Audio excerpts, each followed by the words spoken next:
विधानसभा चुनाव की तिथियों का ऐलान हो चुका है। पार्टी की तैयारियां कैसी चल रही हैं? बहुत अच्छी तैयारी चल रही है और हम लोग जो बीमारू बिहार हमारा जो ये एनडीए की सरकार में बना दिया गया है, ऐसे सेक्टर्स है जहाँ पे हम लोग काम करने के लिए बिल्कुल तैयार हैं और पूरे बिहार के मतदाता हम लोगों के साथ खड़े हैं। लेकिन हमारे जो माननीय राष्ट्रीय अध्यक्ष हैं आदरणीय श्री तेज प्रताप यादव जी बिहार के डेवलपमेंट को लेकर के अपनी सीटों पर तैयारी है। इसकी घोषणा कल कर दी जाएगी।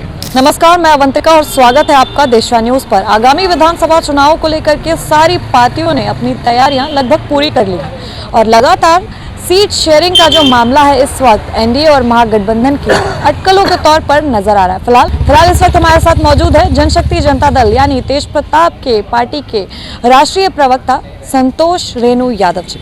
सबसे पहले तो ये बताइए सर, विधानसभा चुनाव की तिथियों का ऐलान हो चुका है, पार्टी की तैयारियां कैसी चल रही हैं? बहुत अच्छी तैयारी चल रही है और हम लोग पूरी तरीके से मुस्तैद हैं। बिहार के 14.25 करोड़ की जो आबादी है उनके चेहरे पे मुस्कुराहट लाने के लिए, पलायन रोकने के लिए, रोज़गार देने के लिए, उद्योग धंधे बिहार में लगवाने के लिए, बिहार की जो इंफ्रास्ट्रक्चर है, जो बीमारू बिहार हमारा जो ये एनडीए की सरकार में बना दिया गया है, इसको स्वस्थ करने के लिए शिक्षा के क्षेत्र में, स्वास्थ्य के क्षेत्र में, पर्यटन के क्षेत्र में तमाम ऐसे सेक्टर्स है जहाँ पे हम लोग काम करने के लिए बिल्कुल तैयार हैं और पूरे बिहार के मतदाता हम लोगों के साथ खड़े हैं।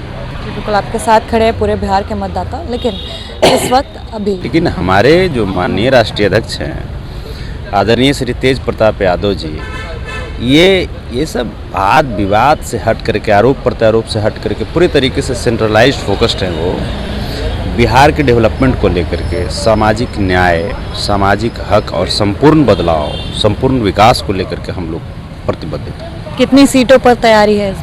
इसकी घोषणा कल कर दी जाएगी। अच्छा, कल तक फाइनल हो जाएगा कितनी सीटों पर खड़े होना है? उम्मीदवारों की गर्मा गर्मी भी काफ़ी बनी हुई है, जैसे जैसे चुनाव पास आ रहा है, तो कहाँ से किस उम्मीदवार को खड़ा करना है ये कब तक? ये भी कल हो जाएगी उम्मीदवारों की भी। कल हम लोग क्लियर कर लेंगे और उसके बाद बहुत जल्द इसका अपडेट आप लोगों को दे दिया जाएगा। लगातार गठबंधन द्वारा आरोप लगाए जा रहे हैं कि तेजो भैया हमेशा अपने ओर से एक अलग ही अंदाज में नज़र आते हैं, तो ऐसे लोग देश को क्या संभालेंगे, ऐसे लोग बिहार का उत्थान कैसे करेंगे, क्या कहना है आपका? देखिए, अलग लोग ही कुछ इतिहास करते हैं ना, इतिहास रचने का काम कुछ जो डिफरेंट जो विचारधारा वाले लोग होते हैं वही करते हैं। हाल ही में अभी उनका एक धोती कुर्ते वाला वीडियो भी काफ़ी वायरल हुआ। वो तो कुछ भी, वो अगर एक स्टेप चल भी दें वो भी एक मीडिया की सुर्खियाँ बन जाती है और लोग काफ़ी पसंद करते हैं। और इनमें एक बात है कि जो कहेंगे वो करेंगे और कहेंगे वही जो करेंगे। आप जब इनकी राजनीतिक आप इतिहास जब आप खंगालेंगे, पहली बार ये महुआ विधानसभा से सदन तक पहुँचे, जो सम्मानित मतदाता हैं उनके आशीर्वाद के द्वारा, और उसके बाद उन्होंने वहाँ पे उस समय इन्होंने वादा किया था कि शिक्षा के क्षेत्र में, स्वास्थ्य के क्षेत्र में, सड़क पे काम करेंगे और लोगों से पूछा था कि आपको क्या चाहिए, तो उन्होंने कहा कि मेडिकल कॉलेज चाहिए जी। तो उन्होंने अपने जनता से जो किए गए जो वादे थे उसको पूरी तरीके से निभाया और मेडिकल कॉलेज देने का काम किया। आप ये समझिए कि एक विधानसभा जब इनके हाथों में आई तो एक मेडिकल कॉलेज से कम 10,000 लोगों को रोज़गार मिलेगा वहाँ पे। बिल्कुल। और ये नहीं है कि 5 साल 10 साल के लिए, उस 50 साल 100 साल तक। अब जैसे वहाँ पे मेडिकल कॉलेज जब बन गया तो वहाँ से हटा तो नहीं सकता कोई। तो आप हमारे नेता की जो विचारधारा है, जो कार्य करने की जो शैली है, इससे आप या हम हर तरीके से वाकिफ़ हैं। और एक विधानसभा जब इनको दिया गया तो उसमें जब ये 10,000 लोगों को रोज़गार देने का काम किया, तो आप समझिए कि अगर 243 इनके अंडर में दे दिया जाए तब कितना काम करेंगे। तो पलायन रोकने के लिए हमारी जो योजना है वो ऐसे ही खोखली नहीं है। वो जो अन्य जो पार्टियां हैं जो जुमलेबाजी करती है या सिर्फ वादे करती है, लंबी चौड़ी फहरिस्त दिखा देती है, हम लोगों का है कि जो भी होगा, जो कहेंगे वो करेंगे और वही कहेंगे जो करेंगे। काफ़ी बड़ी बात कह रहे हैं आप यहाँ पर। एक अंतिम सवाल रहेगा इसी से लेके कि आगामी विधानसभा चुनाव को लेकर के क्या क्या वादे रहेंगे आपके, मुख्यतः किस पर ज़्यादा ध्यान दिया जाएगा? सामाजिक न्याय, क्योंकि 1990 के पहले की जो दौर थी समाज में, वो कहीं न कहीं वो आज पुनः यदा क्या जैसे व्याप्त दिखाई देती है। आज करप्शन देखिए, जो जो अधिकारी हैं उनमें हिटलर शाही का रौब आ गया है। जनता जो है त्राहिमाम कर रही है। आज क्राइम आप देखिए, बेटियों महिलाओं की किडनैपिंग देखिए आप, जैसे प्रतिदिन गोलीबारी रिहायशी इलाके में हो रहे हैं। आप ये तो सुदूर गांव की बात तो आप जब उसका डेटा खंगालेंगे तो बहुत लंबा उसका डेटा हो जाएगा।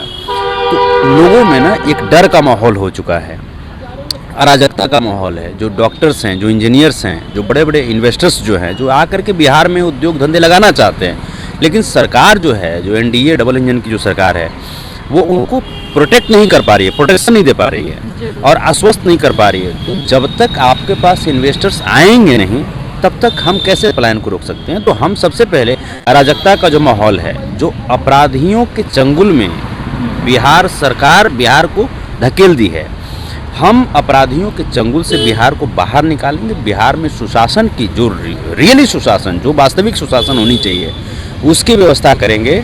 इन्वेस्टर्स को बुलाएंगे। बहुत सारे हमारे ऐसे इन्वेस्टर्स हैं जो बिहार से बिलोंग करते हैं और दूसरे स्टेट में और दूसरे कंट्री में जाकर के वो इन्वेस्ट करके वहाँ अपना जीविकोपार्जन करवा रहे लोगों को। तो हम उनको बुलाएंगे, सम्मान देंगे, उन्हें वैसी माहौल देंगे कि वो यहाँ पे आकर के और हमारे लोगों के बीच वो उद्योग धंधे लगाएं और हमारे लोगों को रोजगार दें, हमारा पलायन रुके। बात सुशासन की सरकार का की है, तो जैसा कि आपने अभी बोला, क्या लगता है नीतीश की सरकार सुशासन की सरकार नहीं है? अब तो ये तो आप ही बता सकते हैं। आप ही लोगों के माध्यम से हमने देखा सुना भी कि कैसे गोलियां चलाई जाती है दिन दहाड़े, पीछे पीछे प्रशासन की गाड़ी जाती है, आगे आगे लोग फायरिंग करने लगते हैं।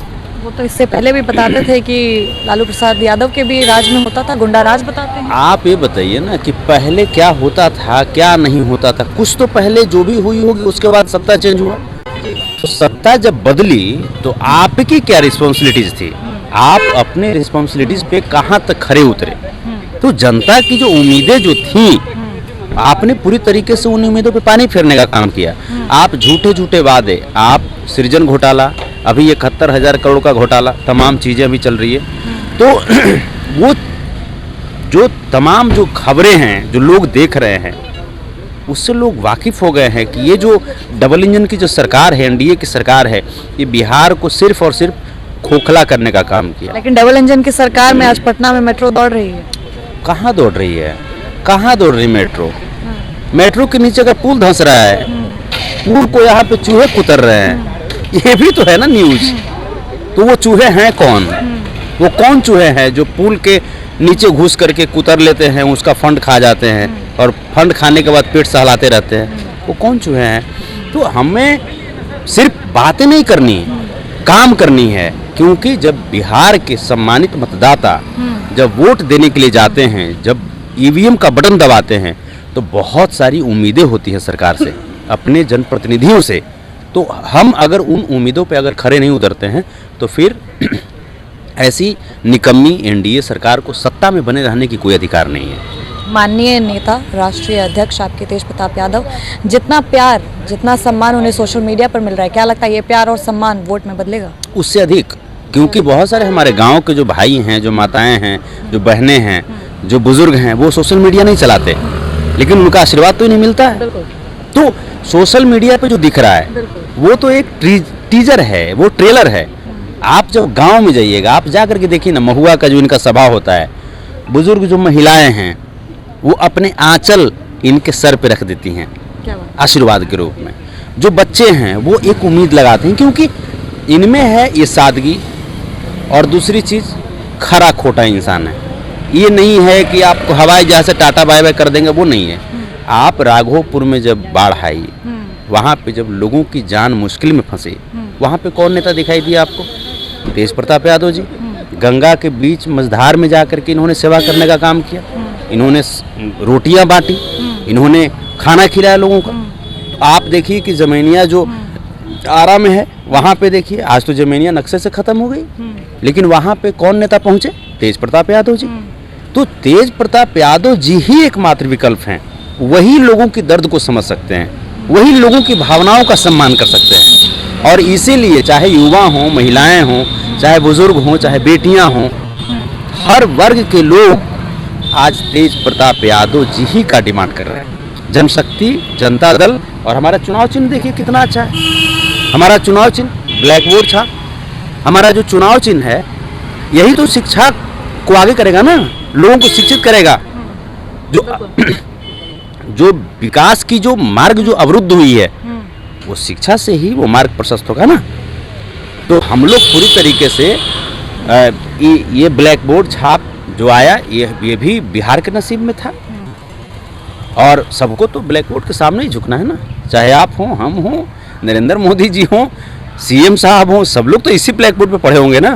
तो अब इस ब्लैक बोर्ड पे सियासत की पढ़ाई पढ़ाई जाएंगी इन नेताओं को, और विकास की पढ़ाई पढ़ाई जाएंगी उन अधिकारियों को, संविधान की पढ़ाई पढ़ाई जाएंगी कि आप हिटलर शाही नहीं करो। लोकतांत्रिक व्यवस्था में जनता मालिक होती है, जनता को नौकर मत समझो। बहुत बड़ी बात कहते हुए नजर आए यहाँ पर। साथ ही साथ आपको बता दें कि तेजू भैया का जलवा अब सिर्फ सोशल मीडिया पर ही नहीं बल्कि इस बार बिहार विधानसभा चुनाव में भी देखने को मिलेगा। फिलहाल इस खबर में इतना ही। मैं अवंतिका, कैमरामैन धीरज के साथ देशवा न्यूज़, पटना।